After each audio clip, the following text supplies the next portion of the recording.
Me obligaron a casarme con una viuda árabe de 67 años, mi jefa paralítica. Si alguien me lo hubiera contado antes de cruzar el aeropuerto de la Ciudad de México con una maleta demasiado ligera y la esperanza demasiado pesada, le habría dicho que exageraba.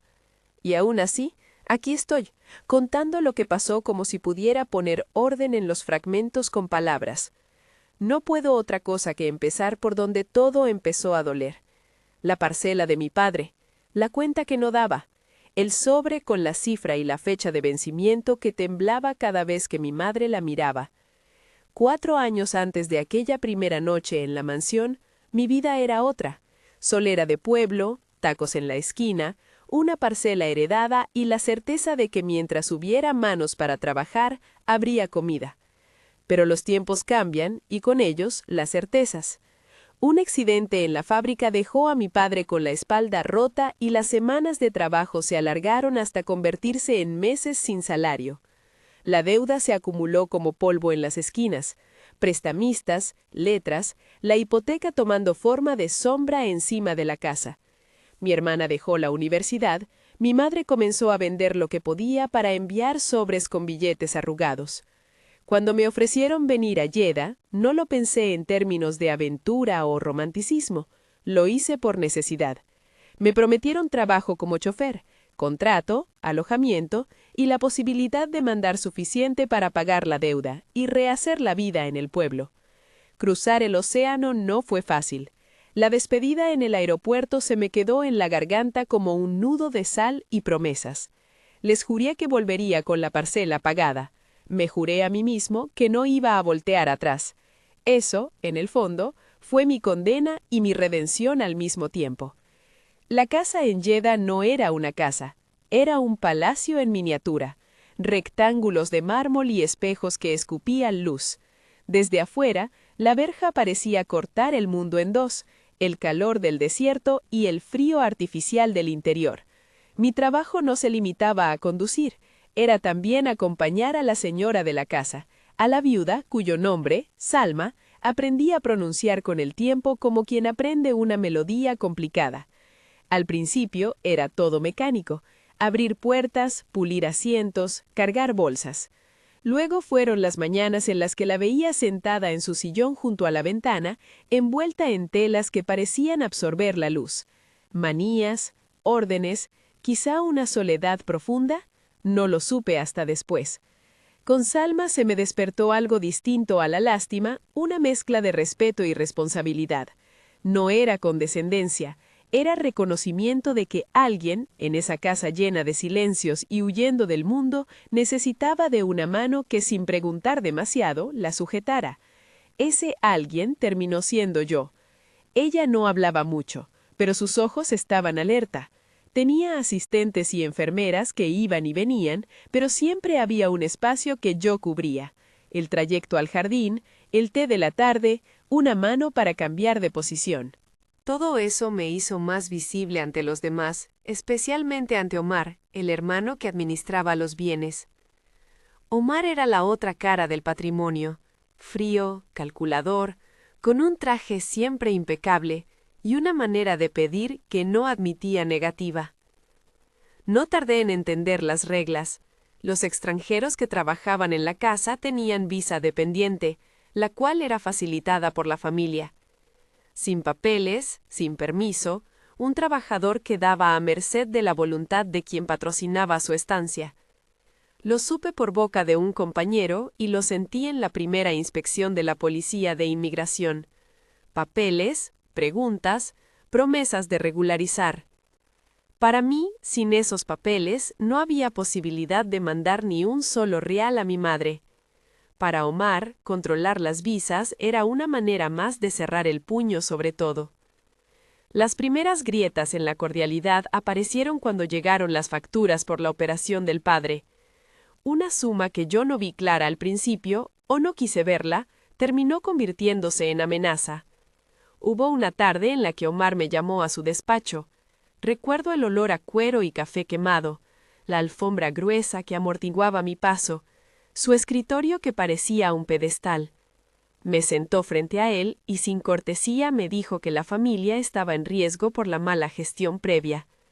Me enseñó papeles, fotos, transferencias, y en una hoja con membrete, una cifra que si no la pagaba o no se resolvía legalmente, implicaría el fin de mi permiso de estancia y una multa que hacía que todo lo que había enviado a casa pareciera tan insignificante como una moneda enterrada bajo la arena.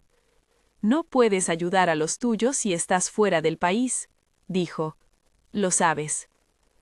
Esa frase me atravesó de una manera que aún ahora puedo sentir cuando pienso en quién fui entonces, un joven dispuesto a cualquier cosa por la familia. Omar fingió ofrecer una solución. Era una oferta con dientes. Me propuso un acuerdo: casarme con Salma, legalmente registrado, con testigos, todo en regla, y así regularizar mi situación. A cambio, la multa desaparecería, y la familia tendría tiempo para saldar la deuda. No fue una propuesta en voz baja ni una insinuación, fue un ultimátum disfrazado de oportunidad. En el escritorio, además de la cifra y la tinta, había 3 cosas que pesaron más que todo: mi pasaporte, la fotografía de mi madre y la palabra parcela escrita en mi mente como un objetivo no negociable. No necesito justificar demasiado mi decisión, esa parte ya la he contado en varias ocasiones a mi conciencia. No me sentía heroico cuando firmé. Sentí la punta fría de la pluma y la diferencia entre el papel y la piel. Firmé porque temía lo que le pasaría a mi familia si no lo hacía. Firmé porque un número en un papel podía destruir años de trabajo. Firmé con la sensación de traición hacia mí mismo y con el alivio de que quizás, por fin, mi madre podría dejar la cocina sin tener miedo a chequear la cuenta. No voy a endulzar aquello. Fue coacción. No hay otra palabra que lo describa sin perder su filo. Hubo alguien que me vio firmar y no dijo nada. Salma me miró con una mezcla de tristeza y complicidad que no supe interpretar. Parecía la única que en la casa no tenía interés en que yo fuera borrado del mapa. Si Omar era la ley en aquella mansión, Salma era una suerte de testigo silencioso. Ella no levantó la vista ni pronunció palabra aquella tarde. Su mano reposaba sobre la silla de ruedas, mecanizada, como si tuviera una costumbre de aferrarse a las cosas. Fue entonces cuando me lo explicaron con exactitud. La boda sería rápida, sin celebraciones que llamaran la atención. Un imán del barrio sería testigo, algunos abogados y pocos invitados. Todo convenido para que constara en actas y expedientes.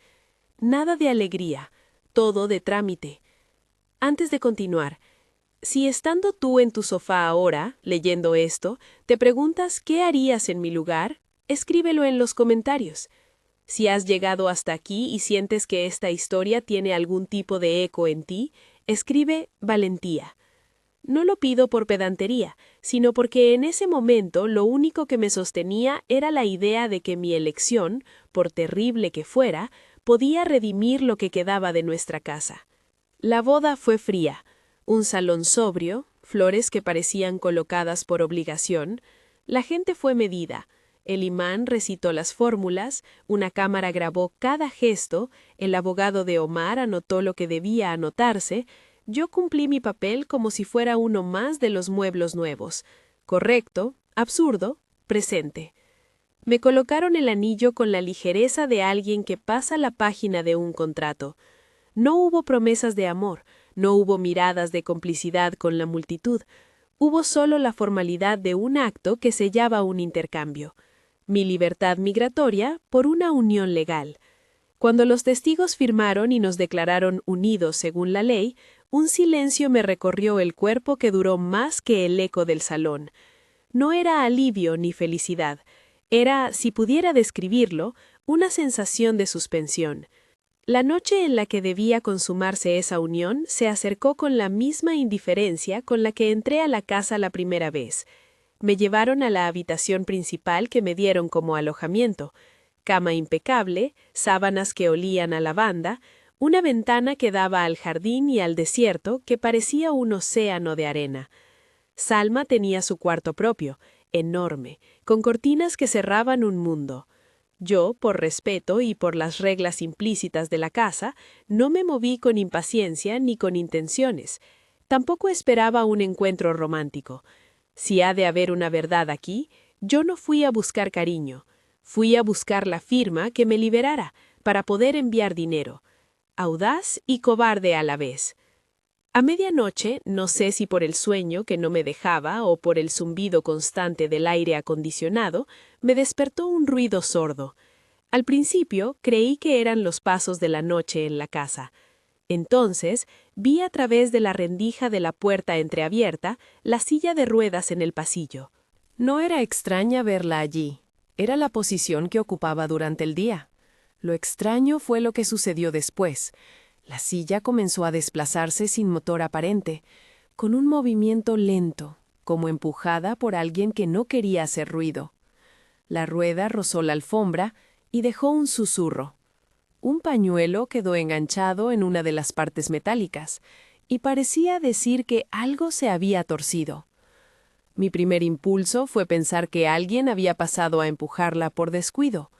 Luego que alguna asistente nocturna la había dejado en otra parte. Luego, y esto fue lo que clavó mi corazón al suelo, pensé en la posibilidad de que quien la ocupaba la hubiera movido por sí misma. No era una idea que quisiera sostener, pero ver esa silla deslizarse sola, en mitad de la noche, me obligó a descubrir una verdad que nunca estaba en mi lista de opciones. En esa casa, las apariencias eran armas. Algo en la manera en que la silla se detuvo justo frente a la puerta de un cuarto me hizo contener la respiración. No avancé. Me quedé en la puerta, la luz del pasillo ampliando las sombras. Un tic-tac lejano, el reloj del corredor que marcaba las horas como si no le importara nada más, llenó el silencio. Fue en ese momento cuando algo más me golpeó. La sensación de que alguien había sido observado por mucho tiempo antes de que yo llegara. Miré hacia la ventana y vi el reflejo, pero no distinguí figuras. Había, sin embargo, un detalle que me dejó helado. El pañuelo enganchado estaba húmedo, con una mancha que podía ser sudor. Podría ser otra cosa. Mis manos sudaban de anticipación. Me acerqué con cuidado, casi en cámara lenta, lo suficiente para ver que la rueda no tenía huellas de alguien fuera. Todo apuntaba hacia adentro. La verdad me dio un vuelco. Si Salma no estaba realmente paralítica, entonces había mucho más detrás del contrato que firmé. Si Omar la presentaba como incapaz por su propio interés, eso podría explicar muchas cosas: el control sobre las cuentas, la supervisión de los empleados y la facilidad con la que eliminaba a quien le fastidiaba. Pero era una posibilidad escalofriante. ¿Y si la parálisis era una forma de protegerse de los mismos codazos que luego la escondían? ¿O era una estrategia para ocultar errores, un tejido de apariencias que sostenía una casa entera? Esa noche no dormí. Me senté en la mesa de la habitación con el papel del contrato doblado sobre la mano, como si eso me diera alguna autoridad. Pensé en la parcela, en la cara de mi madre cuando viera el primer giro de la historia. ¿Me diría que tomé la decisión correcta? ¿Me diría que lo repitiera sin dudar? Las respuestas se mezclaban con el miedo y con algo más, una responsabilidad que comenzaba a transformarse en otra cosa distinta a la mera obligación. A la mañana siguiente, la casa siguió con su rutina como si nada hubiese ocurrido. Las asistentes entraron, la comida se sirvió con puntualidad y el jardín seguía impecable. Omar me miró con esa neutralidad que ya conocía, sin preguntar por la noche. Salma me recibió en el salón con el mismo silencio que le era propio, pero sus ojos tuvieron una claridad nueva.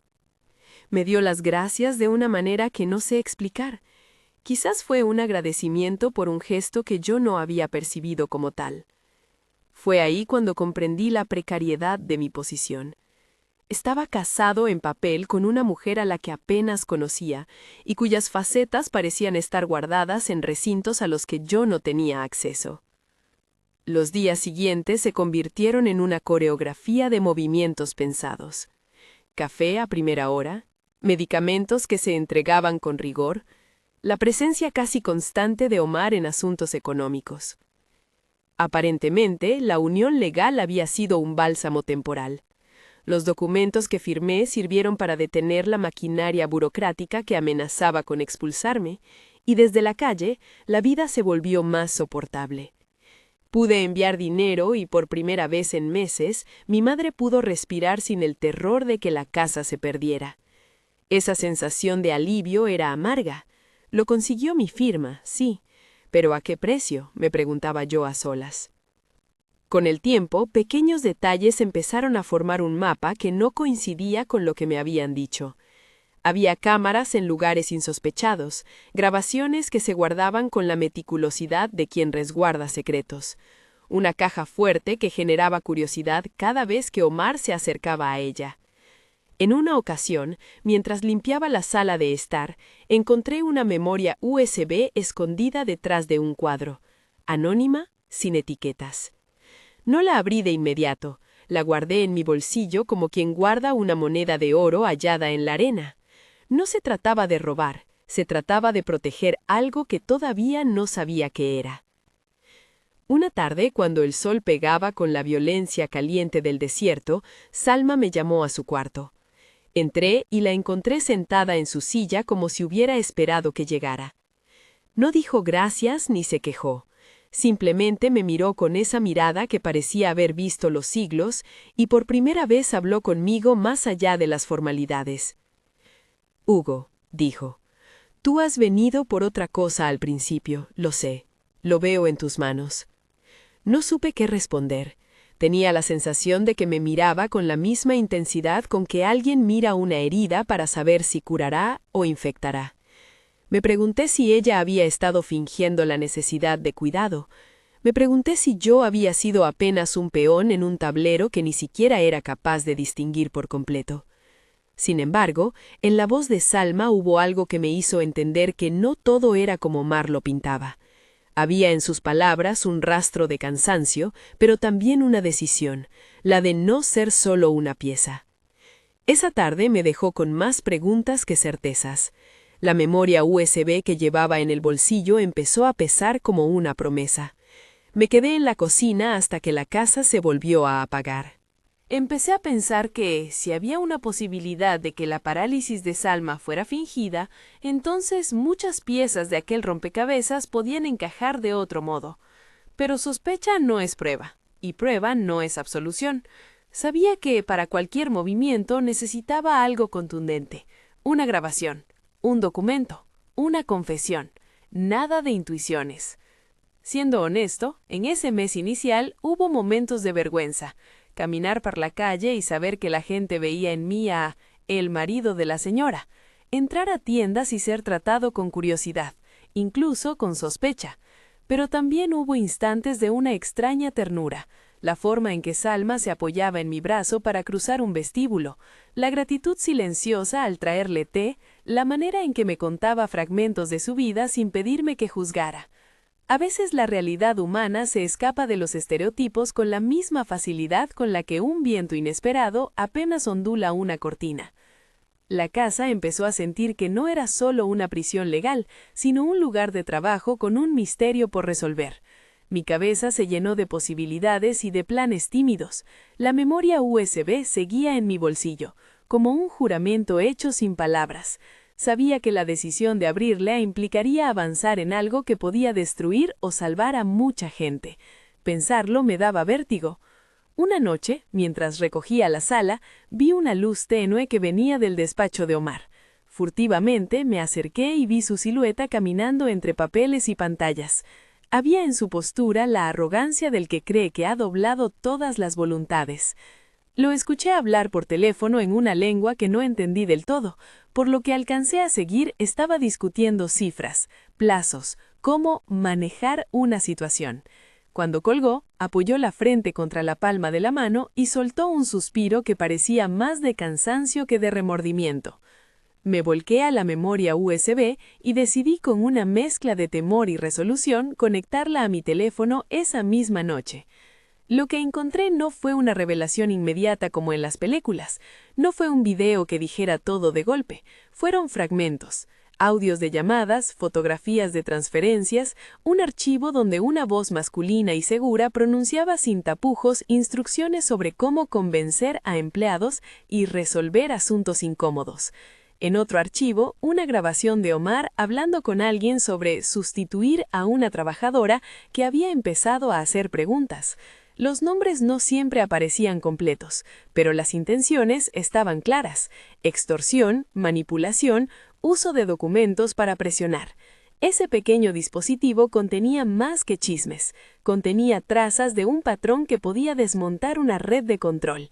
Mi corazón latió con fuerza, no solo por el miedo, sino por una luz de posibilidad. Al otro día, en la comida, intercepté la mirada de Salma. Ella me sonrió como quien oye algo y no lo revela. Fue entonces cuando entendí que había más alianzas posibles de las que imaginaba. Pero todavía me faltaba la prueba definitiva, algo que conectara esa verborragia de papeles con la falsedad de la parálisis que había observado la noche que la silla se movió sola.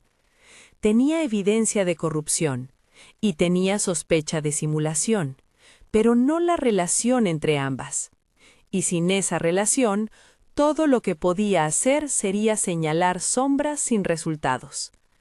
La tensión en la casa empezó a crecer como una niebla. Omar incrementó sus visitas, sus llamadas y sus órdenes.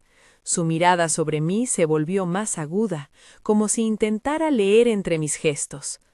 Una tarde, al volver de hacer unas gestiones, vi en la mesa del comedor una carta dirigida a mi familia. Un documento de cobro con una nueva cifra. Por un instante pensé que era una broma cruel o una prueba. Mi adrenalina subió. Sabía que no debía perder la calma, pero un temor antiguo, el del fracaso, se me enredó en la garganta. Fue en ese momento cuando supe que cualquier paso en falso podría sumarme otra vez a la amenaza que me había obligado a firmar. Esa noche, la casa parecía respirar de otra manera, más vigilante, más tensa. Me acosté pensando en la carpeta de documentos que Felipe, el jardinero, había dejado por descuido sobre su mesa, un descuido no frecuente en una casa tan ordenada, y en la posibilidad de que la verdad estuviera a la vista si uno sabía dónde mirar. Estaba empezando a comprender que en esa mansión el poder no solo se ejercía con contratos y dinero, sino con la manera de controlar lo que la gente veía, con la habilidad de transformar el rumor en realidad y la realidad en rumor.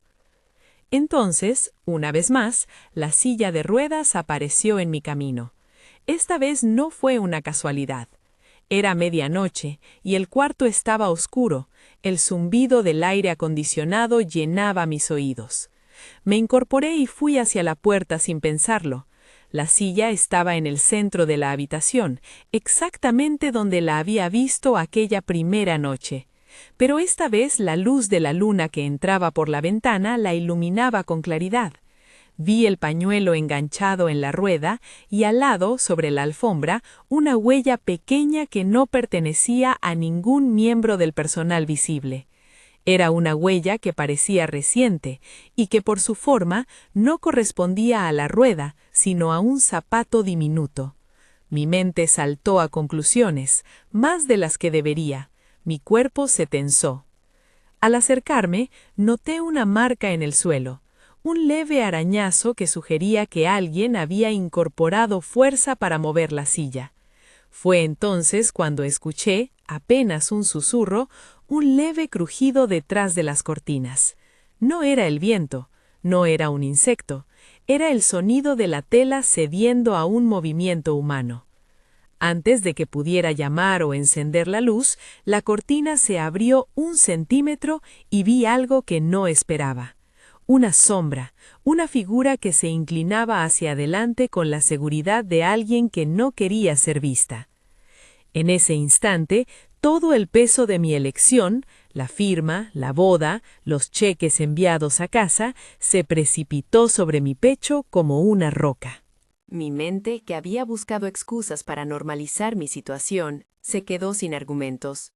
La realidad que había evitado ahora me miraba de vuelta con ojos que no eran los de los demás. No supe si debía avanzar, si debía hablar, si debía proteger la memoria USB que aún llevaba en mi bolsillo. Solo supe que algo en esa casa era más peligroso y más complejo de lo que jamás imaginé, y que mi papel ya no era solo el de un trabajador obligado. De alguna manera, sin querer, me había convertido en parte de una historia que exigiría decisiones que aún no estaba preparado para tomar. Y así, con la silla de ruedas inmóvil y la cortina apenas temblando, me quedé allí, contenidísimo, sabiendo que un movimiento podía encender el siguiente acto. La cortina se abrió un poco más, y por un instante pensé que la sombra iba a ser un simple desliz, una rata, un gato, la broma de una casa demasiado grande. En su lugar apareció una figura, no la de una asistenta, no un miembro del servicio. Era Salma, inclinándose con cuidado, apoyando la mano en el marco de la ventana con la precisión de quien calcula cada gesto. No había necesidad de prodigios. Sus piernas estaban firmes, su vestido caía sin rugas, y la calma con la que se movía decía que no había prisa en lo que hacía. Me quedé allí, tenso, con la memoria USB en el bolsillo como si fuera un talismán y una condena a la vez. Ella me miró sin sorpresa, como si supiera que la había descubierto.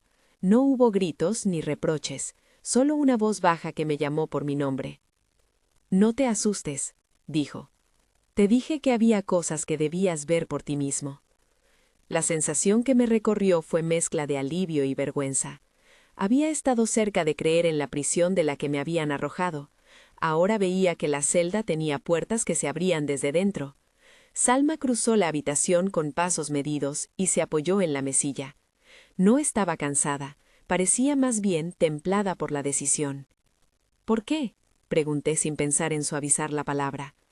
No era solo curiosidad, era la necesidad de que una razón justificara mi mentira a nosotros mismos, a mi madre, a la parcela que pendía de un hilo. Ella se sentó en la cama, con las manos unidas como quien sostiene un secreto pequeño pero mortal. «En este mundo», dijo, «lo que ven los demás te puede matar, y yo he aprendido a esconder lo que me hace vulnerable». Hubo un silencio espeso, cargado de todas las preguntas que yo ya había elaborado en mi cabeza durante noches sin sueño.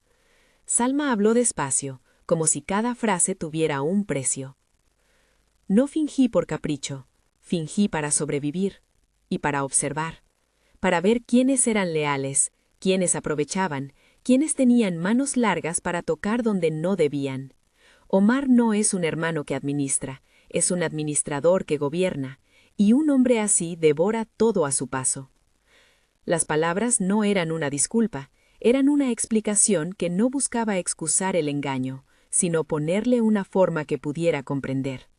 Me contó de años anteriores, de reuniones familiares en las que él proponía soluciones, de transferencias que terminaban en cuentas que nadie sabía a quién pertenecían, de empleados que desaparecían por murmullos de vergüenza. Ella había decidido fingir incapacidad para detener a quienes se acercaran con intereses destinados a exprimirla. No era una decisión bonita, era una decisión estratégica. «Te elegí a ti», continuó, «porque no tenías nada que ganar, o eso creí, porque no eras de aquí, porque viniste a trabajar, porque vi la forma en la que mirabas a tu madre en las fotos, vi que llevabas la deuda en los ojos. Necesitaba a alguien que no estuviera comprado, que no se asustara por el brillo de una etiqueta». Dijo «te elegí», y en esa frase había una mezcla de gratitud y una responsabilidad que me tensó. No era que ella me hubiera salvado, era que me había usado como pieza en un tablero complicado y al mismo tiempo me ofrecía la mano para salir. «No me comporté como una buena señora», admitió. «Te obligaron, te empujaron a una jaula. Lo sé, y siento que lo hice. Pero si me apuestas una cosa, Hugo, yo no te pedí que me protegieras por un favor. Te propongo que participes conmigo en algo más grande. Si estamos juntos, podemos demostrar lo que ha estado pasando en esta casa. Sus ojos brillaron con esa mezcla de cansancio y peligro que había visto en los suyos en la primera vez que cruzamos miradas. Esa noche no hubo espacio para sentimentalismos. Lo que siguió fue una conversación fría, de estrategia. Le conté lo que había encontrado, la memoria USB, los audios, las fotos. Ella no se sorprendió. En vez de eso, sacó una libreta de su bolso, no un cuaderno de mujer mayor, sino una pequeña carpeta con apuntes, y me mostró un esquema de la casa con marcas en puntos de interés, cámaras, cerraduras, el despacho de Omar, la caja fuerte. Aquí, dijo, está lo que necesitas, y señaló. Pero no actúes solo, te lo ruego. Omar es más peligroso de lo que te imaginas. Tiene amigos fuera de esta casa. Tiene hombres que no dudan en empujar. Planear no fue una cuestión de una tarde, fue una sucesión de pasos que tomamos con la calma precisa de quienes saben que el menor ruido puede echar todo abajo. Empezamos por proteger la USB. Hicimos 3 copias, una para Salma, otra para mí y una tercera que le entregamos a Abdala, su abogado de confianza, en un sobre cerrado. Abdala no era un nombre vacío, era un hombre que conocía los vericuetos del registro de propiedades y de las empresas de fachada que Omar utilizaba. Dije «le entregamos» porque desde que Salma puso el plan en marcha, nadie trabajó por su cuenta, todos los pasos los dimos en equipo. Contactamos con Felipe, el jardinero, el hombre dejado en la casa hace años por su quietud y su discreción. Felipe, a quien Omar despreciaba por ser poco imprescindible, guardaba rencores que se traducían en lealtad con quien lo tratara con respeto. A cambio de una promesa de salario regular y la seguridad de que nadie lo despediría, Felipe aceptó ser un puente. Me explicó que había visto movimientos extraños de noche, que había hecho el favor de llevar paquetes a la cochera sin preguntar. Su confesión fue sencilla y eficaz. Él nos ayudaría a poner un micrófono en la pared del despacho de Omar, detrás de un panel pintado recientemente, y a mover una de las cámaras de seguridad que apuntaban siempre al jardín para que captara la entrada a su oficina sin que se diera cuenta. Mientras Felipe hacía su parte, Abdala trazaba el camino legal. Cómo presentar lo que teníamos para que no terminara en un archivo olvidado, cómo asegurarse de que las pruebas no fueran desechadas por tecnicismos, nos recordó que no existían garantías, que los procesos eran lentos y que lo que teníamos podría no ser suficiente si Omar tenía apoyos políticos. Lo dijo con la frialdad de quien tiene experiencia. Nos dijo también que no podíamos simplemente difundir las cosas a la prensa, un movimiento precipitado podía empujarlo a destruir pruebas. La estrategia tenía que ser pulcra, escalonada, con testigos y con documentos oficiales que relacionaran transferencias, firmas y órdenes dadas por Omar. La casa se convirtió en un tablero de ajedrez. Durante semanas actuamos como si nada hubiera cambiado. Yo continué con mi trabajo, té al amanecer, trayectos en coche, recados nocturnos. Todo eso nos servía de cobertura, pero en las sombras las piezas se movían. Una noche Salma me escribió una nota en la que me pedía que entrara a su despacho con una excusa. Tenía que revisar unas facturas antiguas. En el despacho, detrás de un cajón falso, había una pequeña cámara que grababa todo lo que Omar decía cuando creía que estaba solo o cuando se confiaba con aquellos que, como él, delegan su inmoralidad. Tuvimos que provocar que Omar hable en confianza. No fue fácil. No podíamos esperar que el hombre se declarara a sí mismo un corrupto en la mesa del desayuno. Lo que hicimos fue más cercano al arte de la trampa. Le ofrecimos lo que él valoraba y lo hicimos creer que era seguro. Se filtraron detalles de un acuerdo con un proveedor que necesitaba la intervención de Omar para regularizar una factura. Omar, que no puede evitar la sensación de superioridad, entró en la conversación donde se sentía sentía el gestor indispensable. Grabamos llamadas, conversaciones en su coche y, más importante, registramos el intercambio de correos donde él instruía supuestos pagos a cuentas bajo nombres de testaferros. Uno de los momentos que nos dio más vértigo fue cuando le entregamos una supuesta prueba a Omar, un documento que manifestaba que un trabajador estaba a punto de denunciarlo por malas prácticas. La reacción de Omar fue intensa, visible, sudó, blasfemó en privado y en una llamada que grabamos juró arreglar el asunto. En esa llamada mencionó nombres, cuentas, personas que se podían convencer. Esa fue la cadena que nos conectó con hechos concretos. No era una confesión directa de delitos, pero sí indicios claros de que sus gestos no eran simples negligencias administrativas. Mientras tanto, la relación con Salma se fue tejiendo con hilos que no eran ni frágiles ni previsibles. No fue un enamoramiento como los que cuentan en las novelas, fue una cercanía que nació de confidencias, cenas compartidas en silencio y de noches en las que ella se levantaba para dar órdenes en voz baja a alguien que no era su hermano. Empezó a ver gestos. Ella se preocupaba por la forma en que contestaba el teléfono, yo consultaba con ella cualquier movimiento. En una ocasión me sorprendió con una taza de té cuando llegué empapado por la lluvia, una lluvia rara en esa ciudad, y me dijo simplemente, «Descansa, mañana será duro». No hubo promesas, pero sí una ternura que no buscaba redención ni etiqueta.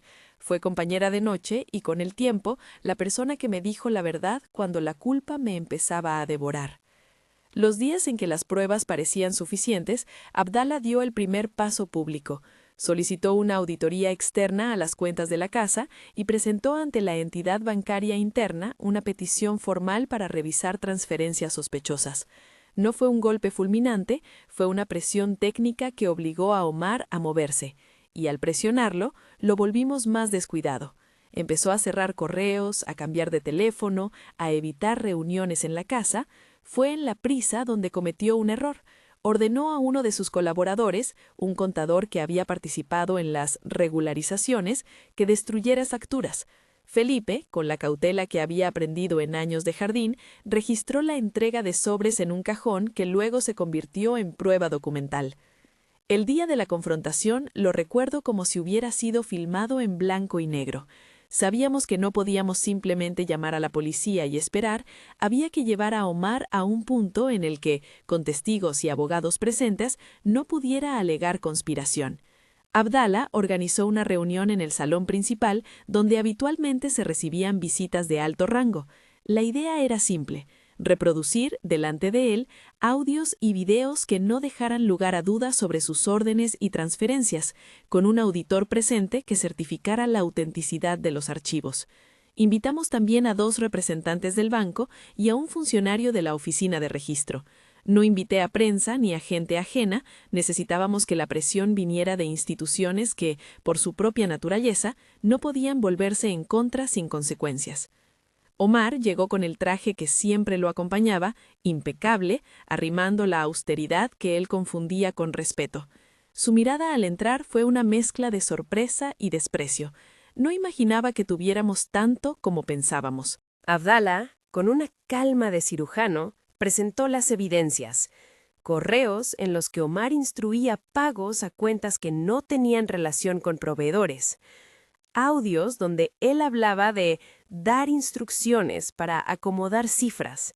Y lo que fue un golpe profundo, un video de una transferencia firmada por él a nombre de una empresa registrada en un país vecino.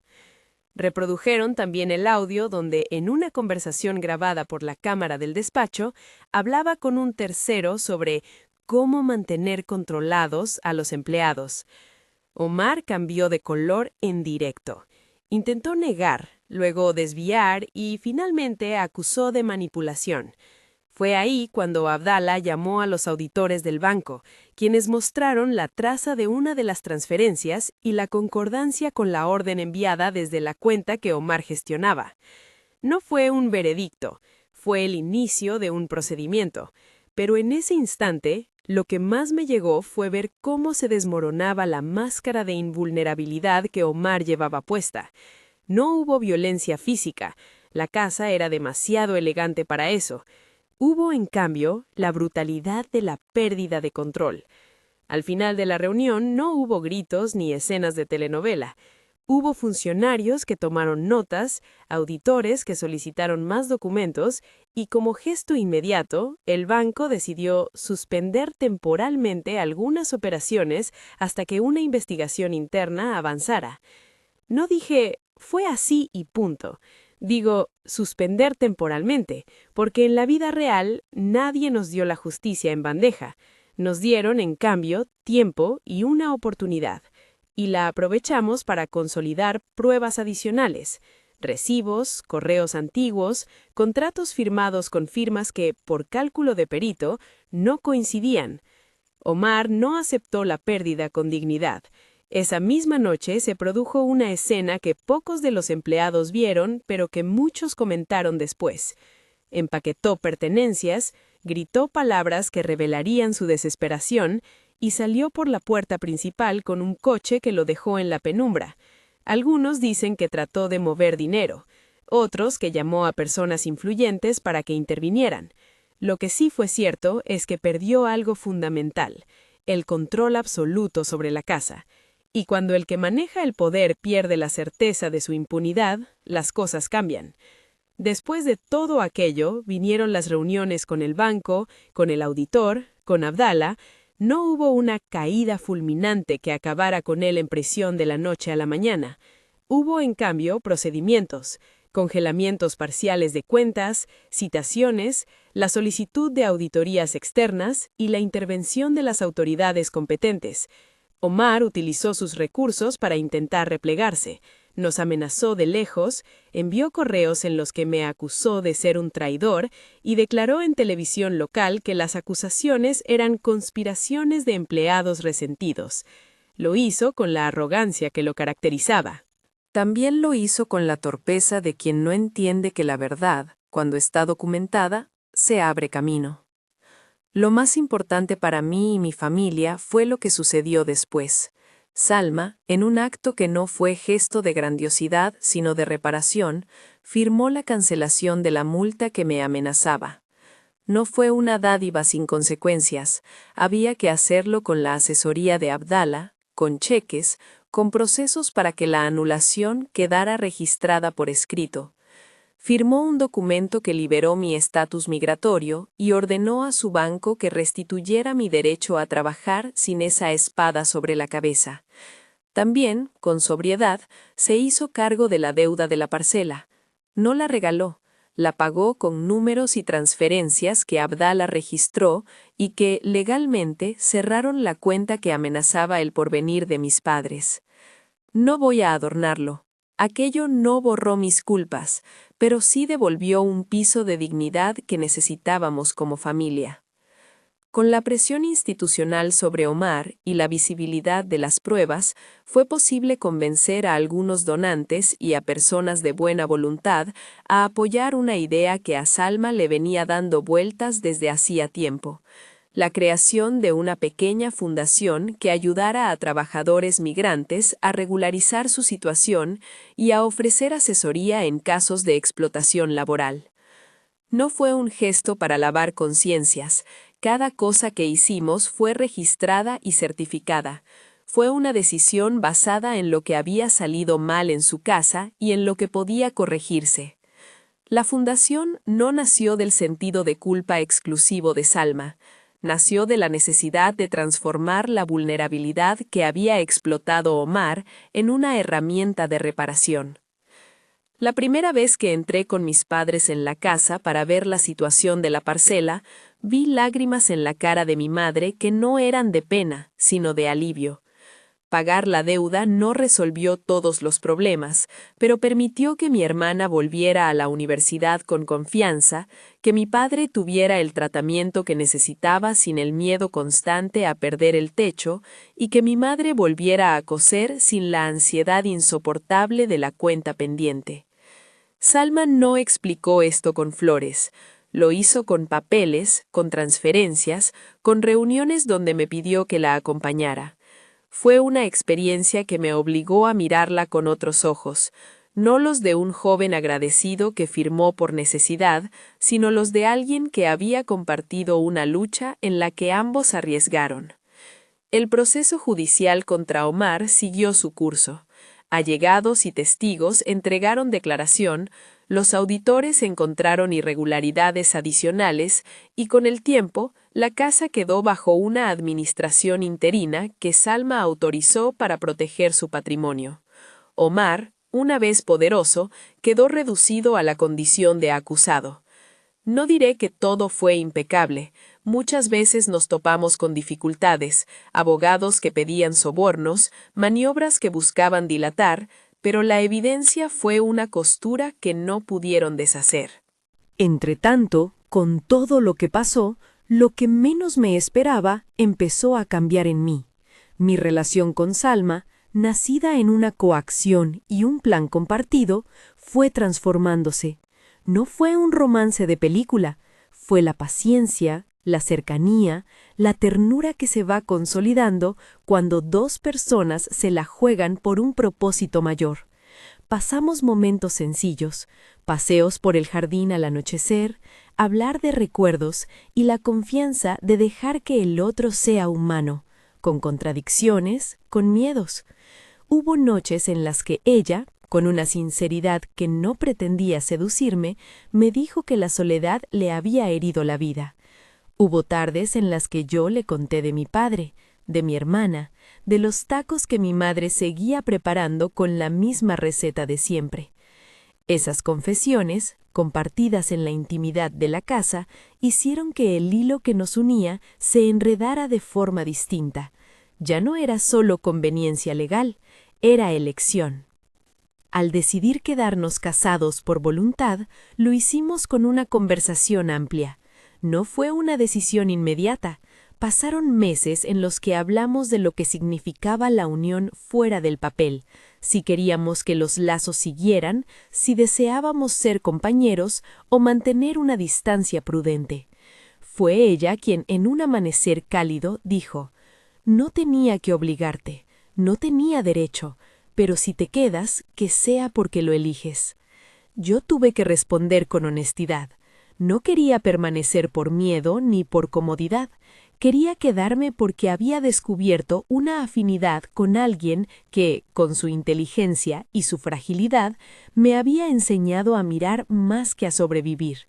Acepté porque la idea de seguir con ella surge de algo que ni mi madre ni mi parcela podían comprar. Fue una decisión que nació del agradecimiento, sí, pero también del respeto. Con la fundación en marcha y con la situación de Omar encaminada a investigaciones, decidimos que era el momento de cerrar un ciclo que me había mantenido tenso durante años. Volver a México con la familia, al menos por un tiempo, para mostrarles que lo que había hecho no fue en vano.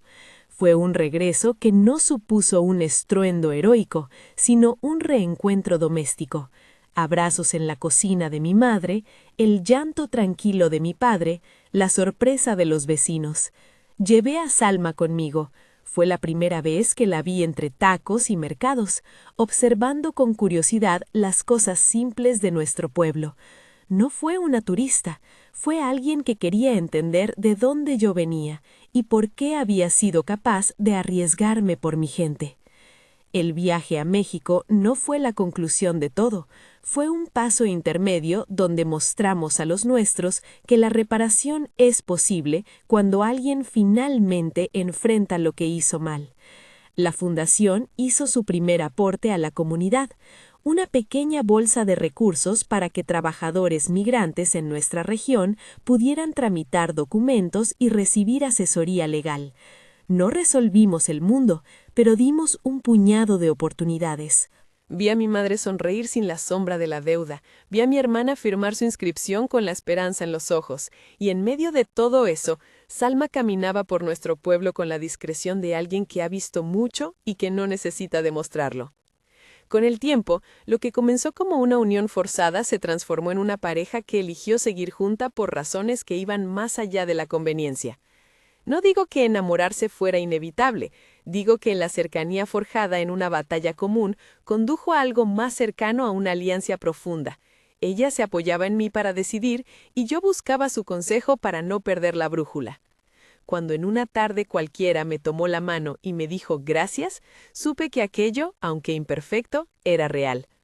La fundación creció lentamente. No fue un relato de gran éxito económico, fue la suma de pequeñas victorias. Ayudar a un trabajador a recuperar su contrato, acompañar a una mujer a interponer una denuncia, financiar un pasaje de regreso a casa para alguien atrapado en una condición de explotación.